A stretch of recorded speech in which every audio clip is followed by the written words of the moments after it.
कि सर एक बात बताइए, दुनिया तो एक तरफ ग्रीन एनर्जी की तरफ बढ़ रही है, सोलर एनर्जी की तरफ बढ़ रही है, लेकिन अमेरिका तेल के पीछे क्यों पड़ा हुआ है? इसके पीछे का कारण मैं आपको आज समझाता हूं। असल में अमेरिका को दुनिया से कोई मतलब नहीं है। वो पूरी तरह से अब हाइड्रोकार्बन्स पर वापस लौट रहा है। ये उसी जमाने में लौट रहा है जब पेट्रोल से, कोयले से काम हुआ करता था।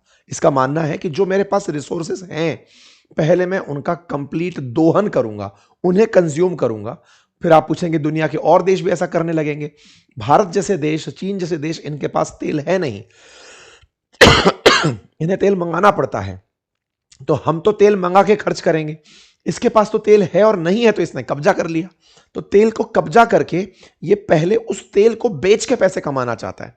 सर लेकिन इस तेल को बेचने से तो बहुत ज्यादा दिक्कत हो जाएगी, दुनिया के अंदर पॉल्यूशन बढ़ जाएगा, ग्रीन ग्रीन ग्लोबल वार्मिंग बढ़ जाएगी, टेम्परेचर दुनिया का बढ़ जाएगा, ग्लेशियर्स पिघल जाएंगे, अतिवृष्टि बढ़ने लगेगी, समुद्र का जल स्तर बढ़ने लगेगा। अरे ओवरऑल क्या होगा ये बताइए? ओवरऑल यही होगा ना कि इंसान जी नहीं पाएगा। ये चाहता भी नहीं है कि आप जिए। अमेरिका का मानना है कि केवल अमेरिका बचना चाहिए, दुनिया सारी समाप्त हो जाए, कोई दिक्कत नहीं है। इसी की प्लानिंग में ये लोग ग्रीनलैंड की तैयारी कर रहे हैं। इनका मानना है एक दिन समुद्र स्तर बढ़ेगा, ग्लेशियर्स पिघलेंगे, तापमान बढ़ेगा, सब कुछ होगा, कोई बात नहीं, तो रहने लायक ग्रीनलैंड बचेगा, वहां जाके रह लेंगे। थोड़े दिनों बाद ये ग्रीनलैंड के बाद अंटार्कटिका की बात करेंगे कि अंटार्कटिका जाकर ले लेंगे, वहां पर रह लेंगे। दुनिया में सब चीजें हमेशा के लिए थोड़ी होती हैं और हर व्यक्ति हमेशा के लिए नहीं है। तो ट्रंप उस मानसिकता के साथ अभी फ्यूल को, पेट्रोलियम फ्यूल्स को बर्न करने में लगे हुए हैं। और बर्न करने में इसने जो पागलपन दिखाया है, पूरी दुनिया जिस भी तरह से बर्बाद हो, ना जाने कितने देश इनके इस पागलपन के चलते डूब जाएंगे, बर्बाद हो जाएंगे, ना जाने कितने देश समुद्र में समा जाएंगे, ना जाने कितनी नदियों में बाढ़ आएगी, ना जाने कितने लोग प्यास से मरेंगे, ना जाने कितने जंगलों में आग लग जाएगी, लेकिन इस व्यक्ति को कोई फर्क नहीं पड़ता। इसका इसने एक प्रमाण दिया, और प्रमाण ये कि ये 66 इंटरनेशनल ऑर्गेनाइजेशन से कल रात बाहर निकल गया। ये 66 इंटरनेशनल जो ऑर्गेनाइजेशंस थी, उनमें से एक इंटरनेशनल सोलर अलायंस भी था जो भारत ने बनाया था, जो दुनिया के अंदर सोलर एनर्जी की अलग जगा रहा था कि दुनिया सोलर एनर्जी, रिन्यूएबल एनर्जी में आगे बढ़े, ईवीज में आगे बढ़े, दुनिया किस तरह से इलेक्ट्रिक व्हीकल्स को, इसने 66 ग्रुपों से बाहर निकाल दिया। उसमें से 35 तो नॉन यूएन ऑर्गेनाइजेशन थे, लेकिन 31 यूएन के ऑर्गेनाइजेशन थे। अभी कल परसों हम और आप यूएन को लेकर के इसको क्रिटिसाइज कर रहे थे कि यूएन क्या करेगा। ये यूएन के 31 गठबंधनों से खुद ही बाहर निकल गया। बोलता है कि सुनिए बात ऐसी है, यूएन की कोई प्रासंगिकता नहीं है। कौन है यूएन? क्या ही जरूरत है उस यूएन की? क्योंकि आप वेनेजुएला के केस में कह रहे थे ना कि यूएन के अंदर बैठक बुलाई गई है, अमेरिका के खिलाफ बातें हो रही हैं, अमेरिका पर एक्शन लेने के लिए दबाव बढ़ाया जा रहा है। इसने कहा मैं हूं ही नहीं तुम्हारा सदस्य, क्या बिगाड़ लोगे मेरा? अमेरिका अब ऊपर चला गया है, इतना ऊपर कि अब ये लिखते ही अमेरिका फर्स्ट है और अमेरिका ही सर्वे सर्वा है। इन्होंने बकायदा लिख दिया कि हम अमेरिका फर्स्ट की नीति अपनाते हुए इन फालतू की चीज़ों से, जो वेस्टफुल इंटरनेशनल ऑर्गेनाइजेशंस हैं, हम इसमें से निकल रहे हैं, ये यूजलेस हैं, ये एंटी अमेरिकन्स हैं, इन्हें हमें रखने की ज़रूरत नहीं है। इस तरह से अमेरिका ने खुद को यहां से बाहर निकाल दिया। विड्रॉल ऑफ वेस्टफुल, इनइफेक्टिव और हार्मफुल इंटरनेशनल ऑर्गेनाइजेशन। सोचिए, अमेरिका के हित में नहीं है तो हार्मफुल है। ये वही अमेरिका है जो कभी लोकतंत्र की बातें किया करता था, ये वही अमेरिका है जो पर्यावरण की बातें करता था, मानवाधिकार की बातें करता था। अमेरिका ने ट्रंप के नेतृत्व में खुद को वहां से पूरी तरह बाहर निकाल लिया है। इन 66 ऑर्गेनाइजेशन में 17 केवल क्लाइमेट, एनवायरमेंट और एनर्जी से जुड़े हैं। यह जवाब है उस प्रश्न का जो अक्सर आप पूछा करते हैं कि ये तेल के पीछे क्यों पड़ा है, क्योंकि इसको पर्यावरण की कुछ नहीं पड़ी है।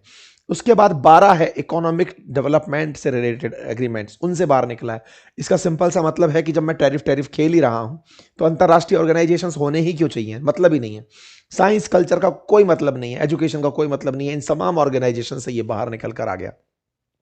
इकोनॉमिक एंगेजमेंट को ध्यान में रखते हुए इतने सारे प्लान्स थे जिसमें कि केवल अमेरिका का पैसा खर्च होता था, बाहर निकल गया। इंटरनेशनल लॉ गवर्नमेंट के तमाम ग्रुप्स से ये बाहर निकल गया। लिस्ट है, एक लंबी फहरिस्त है।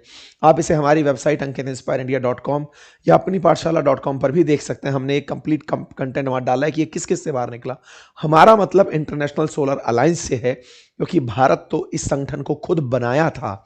गुड़गांव में इसका हेडक्वार्टर है, इसके अंदर दुनिया के 120 देश शामिल हैं। हम चाहते हैं कि वर्ल्ड के लोग इंटरनेशनल सोलर के लिए काम करें, हम चाहते हैं कि रिन्यूएबल एनर्जी के लिए काम करें, नेट एमिशन जीरो के लिए काम करें, ग्रीन उत्सर्जन को रोकें, मतलब कार्बन उत्सर्जन को रोकें, ग्रीन एनर्जी पर काम करें। उद्देश्य से भारत ने आईएसए बनाया था, लेकिन अमेरिका इससे बाहर निकलता है और अमेरिकी लोग पागल हो जाते हैं।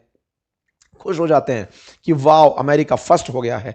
इन्होंने कहा है कि मार्को रूबियो एक फैंटास्टिक काम कर रहे हैं, पूरे यूएन को बर्बाद करके अमेरिका बहुत खुश हो रहा है, और एक ही बात कह रहा है कि हम तो पहले से ही कहते आ रहे थे कि ये ऑर्गेनाइजेशंस का कोई मतलब नहीं है, अमेरिका जबरदस्ती इनमें क्यों खप रहा है। आपको याद होगा ट्रंप ने आते ही सबसे पहले अपने आप को डब्ल्यूएचओ से बाहर निकाला था, बोले कोई मतलब नहीं है इसका।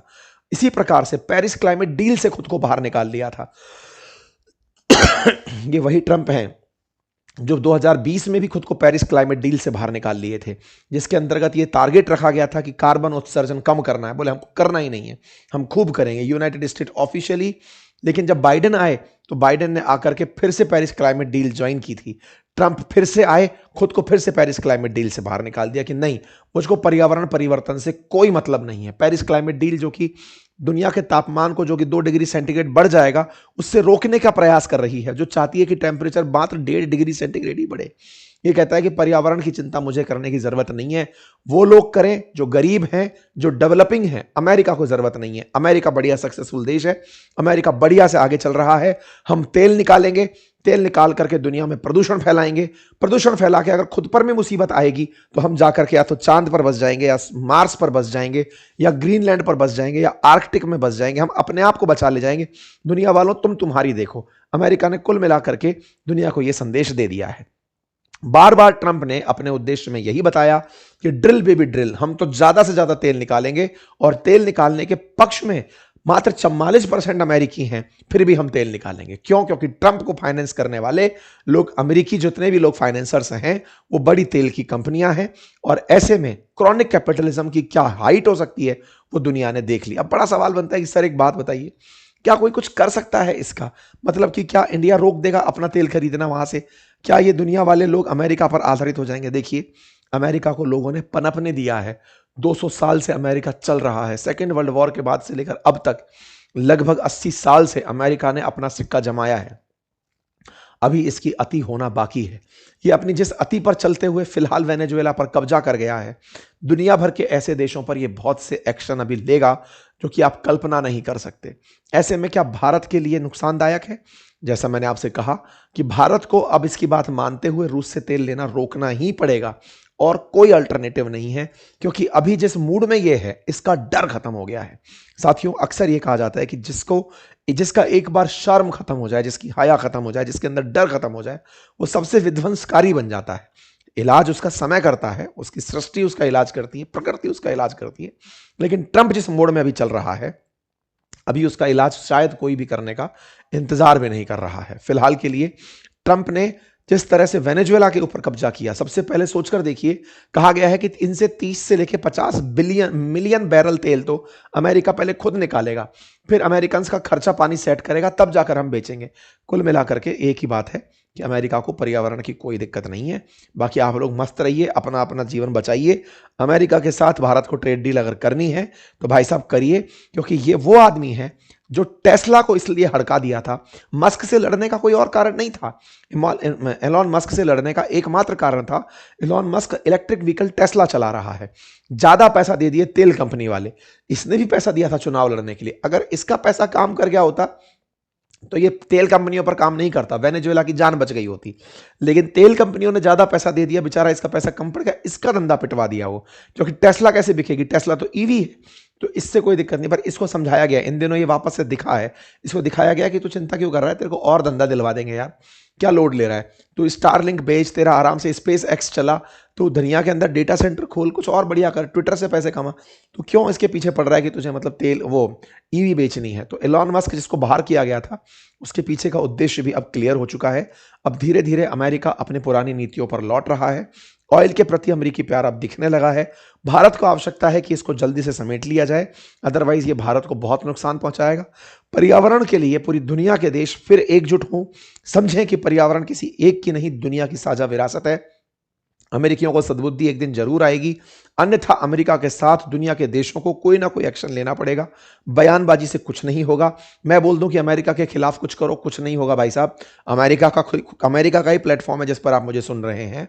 अमेरिका वाले जिस दिन चाहें दुनिया भर की आवाज़ों की बोलती बंद कर दें, अब वो उस मोड में चल रहे हैं। बाकी आप लोग अपने समझदार हैं, बताइए क्या लगता है आपको, क्या करना चाहिए? फिलहाल के लिए इतना ही। चैनल पर नए हैं तो सब्सक्राइब कर लीजिए, अपने साथियों के साथ इसे जरूर साझा करिए। अगर आपको जानकारी पसंद आती है तो अपनी राय कमेंट बॉक्स में जरूर दीजिए, और रिक्वेस्ट रहेगी चैनल को सब्सक्राइब करने की, प्लीज़ इसे सब्सक्राइब कर अवश्य कर लीजिए। और मैंने कल एक बहुत ही अल्टीमेट सेशन किया था, शायद आप लोगों को समझने में थोड़ा सा समय लगेगा कि उसकी आवश्यकता क्यों थी। अमेरिका के इस सोच के पीछे की क्या सोच है, यानी कि what is the thought behind America, America महाशक्ति कैसे बना, उसका एक वीडियो हमने इसी चैनल पर किया हुआ है, उसे जरूर देखिएगा। Thank you so much.